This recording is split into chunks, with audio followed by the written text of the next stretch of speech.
So the old momentum is called linear momentum, and I want to contrast it with the new momentum, which is angular momentum. And as we've already seen, there's so much analogy between the linear and angular world that at this point I'm just going to start just replacing the stuff we know with the new counterparts. So for linear momentum, we called it P. Of course, we just called it momentum because there was no other momentum to mix it up with. So now we call it linear momentum. That's the old stuff. Angular momentum, we're going to use the letter L. Does anyone remember what the formula is for momentum? How do we calculate the momentum of an object?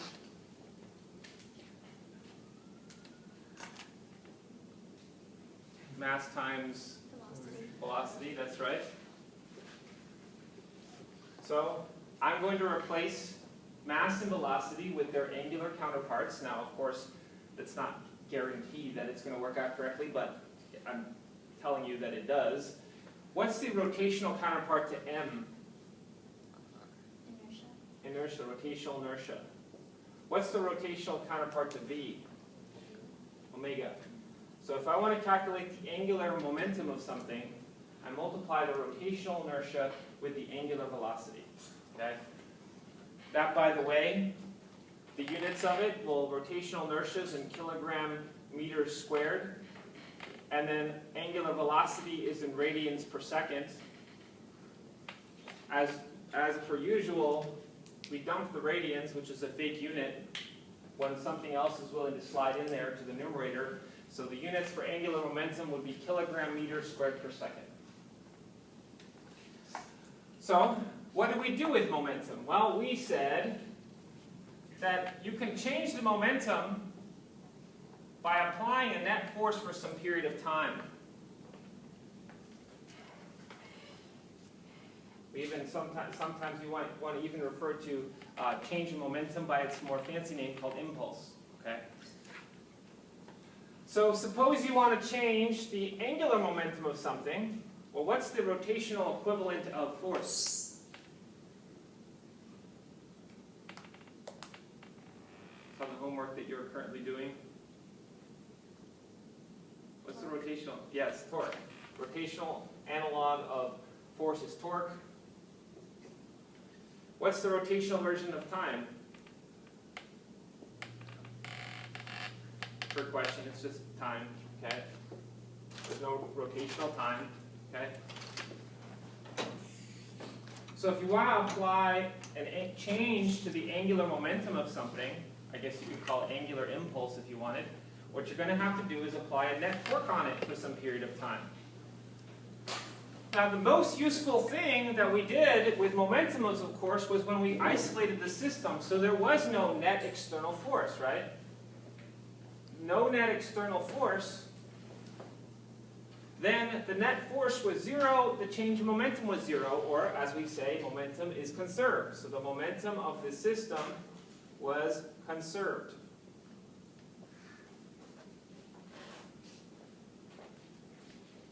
Well, guess what? We're going to do the exact same thing now. When the net torque from the outside world, the net external torque on a system is zero, we've left it alone rotationally. Then we can be sure that the angular momentum of the system will be conserved.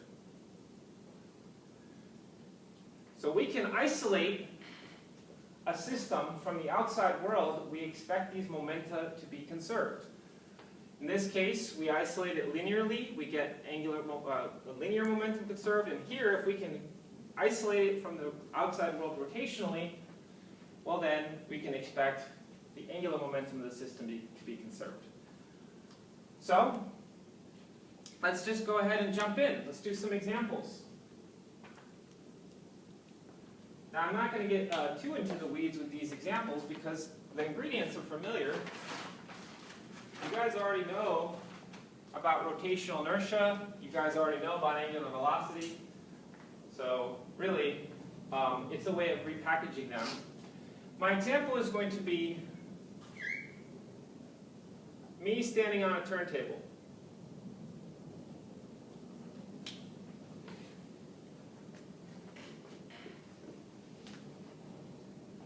So that's basically going to be just one object. Now, yes, I am a separate entity from the turntable, which is right here. But I'm hopefully, if all goes well, I will stay stuck to it, right? I'm not going to go flying off. I'm going to try to exactly move with it, okay? So I'm just going to count it as one whole big rotating thing. Me and the platform, we rotate together because, and so there we're one thing. So let's think about this. Well, we have a normal force of support from the ground. We have a force of gravity.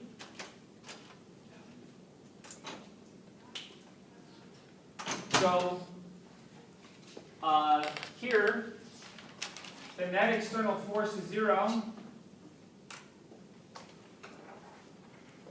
That's actually not going to be terribly exciting because really, we know that for an extended object, when the momentum is conserved, that's just the momentum of the center of mass. So any spinning I do is just going to be around my center of mass. My center of mass is going to be completely stationary no matter what. Okay? Even if I'm rotating like this, my center of mass, which is in the middle of my body, is completely stationary. Okay? So that's not really that interesting in this problem. What's more interesting is the fact that those forces also act completely radially to the pivot. There's no net external torque.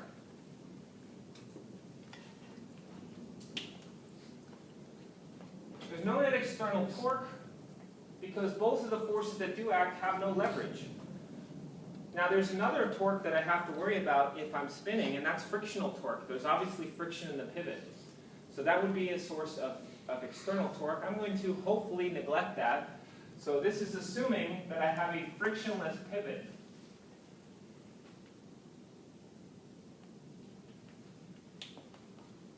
That, by the way, is your code word for, hey, maybe I should use angular momentum. Because that's the only way you're going to be able to isolate a system from the rest of the universe, rotationally speaking, is that it somehow is able to freely pivot in isolation. Okay? So, if that is true, if I can consider myself rotationally isolated from the rest of the universe as much as reasonably possible, I can be sure that the angular momentum of the system is conserved. Now, angular momentum, just to remind you, is I times omega.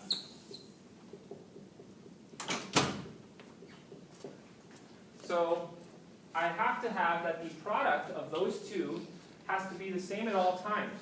Once I step onto that system that's isolated from the rest of the world rotationally, then I can be sure that those two will remain constant. Or those two will multiply to a constant. Now you notice here that I put I initial and I final because remember rotational inertia actually has several different things that are going on with it. Remember with rotational inertia, I have mass distribution, and axis of rotation. These are all things that affect my rotational inertia. That's what we went over last time. So if I mess with any one of those three, it's possible for my rotational inertia to experience a change. So let me remind you what we learned last lecture. We learned that if something has more mass, if the mass that you have is further out from the pivot, or you take the axis further from the center of mass, all of these things are going to cause your rotational inertia to get bigger. Okay?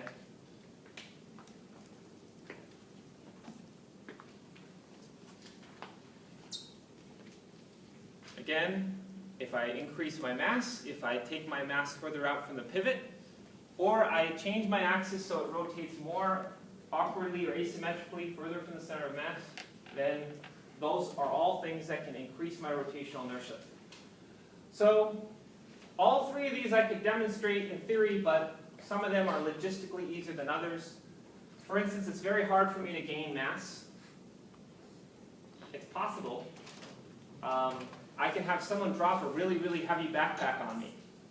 It has to be dropped through the pivot so it doesn't accidentally apply net external torque when someone's handing it to me. So it has to be handed to me in a very specific way.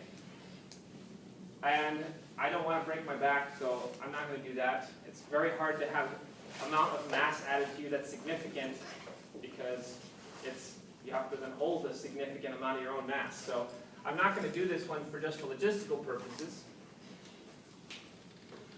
Also, my axis of rotation being further from the center of mass also presents a logistical problem, and that problem is that I am not actually attached to this platform. So if my center of mass is not supported, if I lean over, I'm going to fall off of it. So one day my dream is to install some, snowboard bindings or something to this so I can lean way off of it and you can see it that way. But for right now, I can't do this or I'm going to fall off. So really, the one that's logistically the easiest is for me to just redistribute my mass. The mass that I have, I can redistribute it relative to the pivot. Now, my arms don't have that much of my mass, okay? So I'm going to add some mass here and have more mass to redistribute, okay? So what am I going to do? I'm going to take the mass further out. That's going to increase my rotational inertia. And what's going to happen to my angular speed?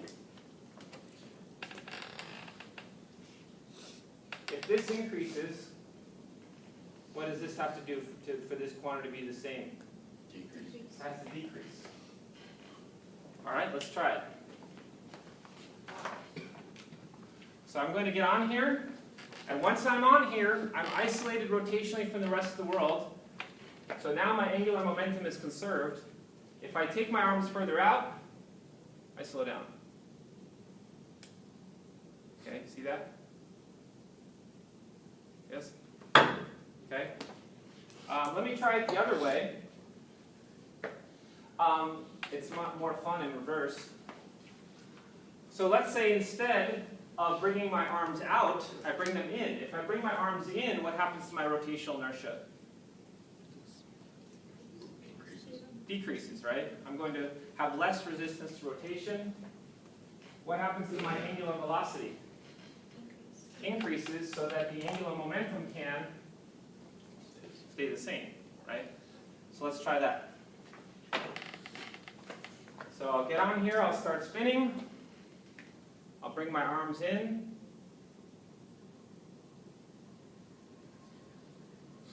Works, right? Oh. Okay. So you've probably seen figure skaters do this all the time, right? So think about what a figure skater is doing. They're on ice. They're spinning on a tiny little point of metal. That is about as free from the net external torque as you can be.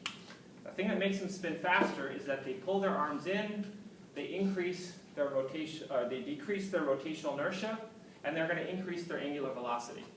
It's because angular momentum must be conserved in a system that is free from net external torque. Okay? Now, you may have not just seen figure skaters do this, you may have noticed that divers do this, right?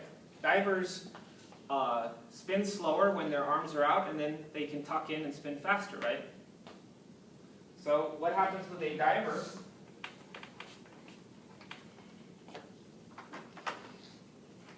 A diver jumps off a diving board, and of course the net external force isn't zero. They definitely have a net external force, gravity, and that's what's going to, of course, cause them to fly in this arc-shaped trajectory we've been studying since the first couple homeworks, right? So the net external force is not zero. Their momentum will change. This momentum, this is no longer conserved. You'll go faster and faster. Your center of mass will go faster and faster. But remember, we did a whole example problem where we showed that net force and net torque are independent. So just because you have net force doesn't mean you have net torque. So in this case, you have the net external force of gravity, but since it pulls at your center of mass, it's pulling at the pivot, it's pulling at the hinge. So it has no leverage. And so the net external torque is still 0. So as this thing flies through space, as this diver flies through space, their angular momentum is still conserved, even though their linear momentum is not. So you can see the same effect that you see with a figure skater with a diver. They can pull their body in and they'll spin faster. Does that make sense? So here again, the net external force, man, this is really running out.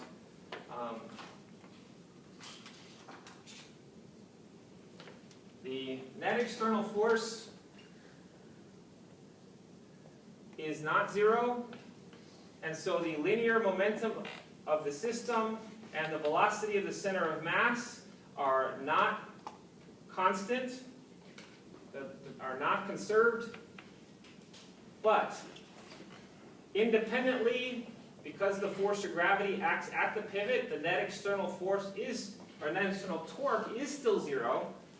The angular momentum of the system is still conserved.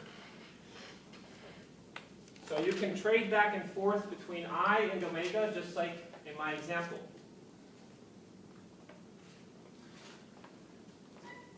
So this right here, this is all the fun you can have with just one object, right? We never even bothered to do that with linear momentum because one object is no fun. We had two objects, right? We had collisions. Let's see what we can do with two objects on the platform.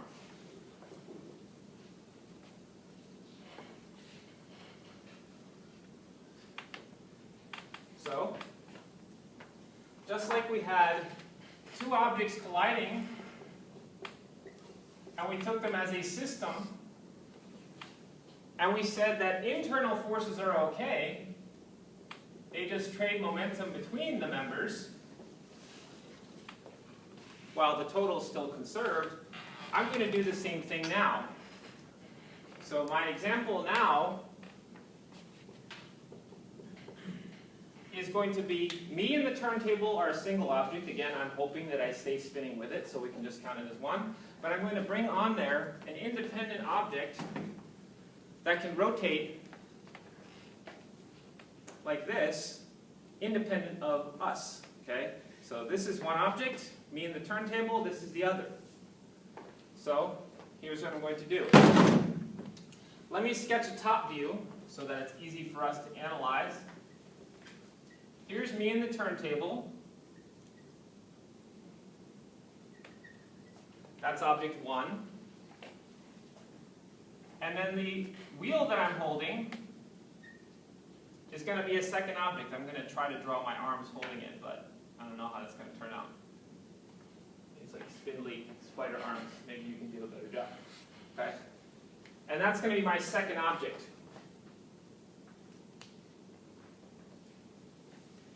So the angular momentum of my system initially is going to be adding up both L1 and L2. I'm not going to spin yet, but I am going to let the wheel spin, and from the top view it spins counterclockwise, so what should I call that, plus or minus? Plus. So my angular momentum of the system overall is plus, right? So,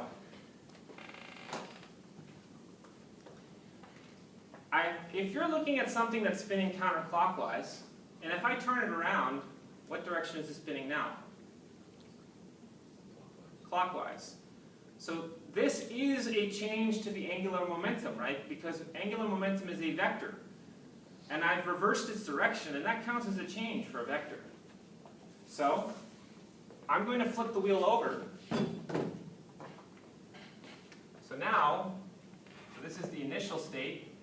The final state, let me draw it like this. Initial, final,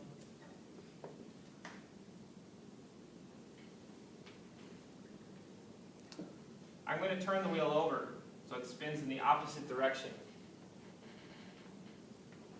I guess I drew my arms once, so I got to draw my arms again. Look like that.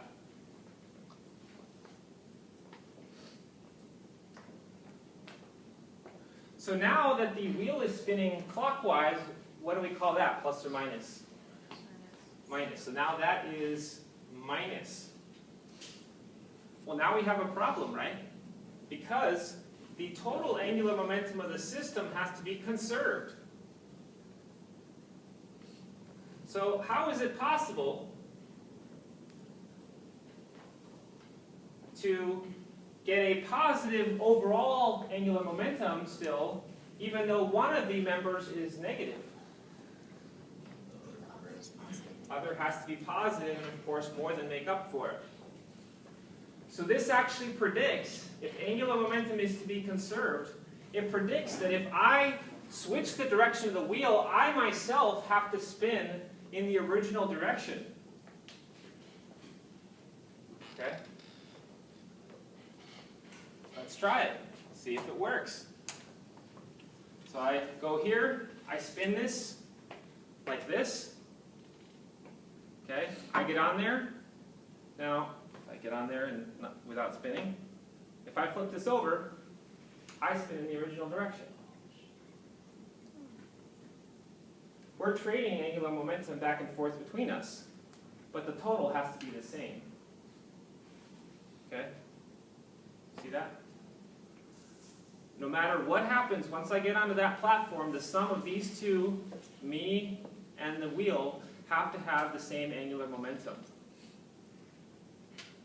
There's lots of different ways to do this. I can get on there, and neither of us have any. If I can get on there without spinning. If I start spinning this one way, I spin the other way. Right? See that? There's a little bit of friction, but basically, now we're equal and opposite, right? This spins this way, I have to spin the other way.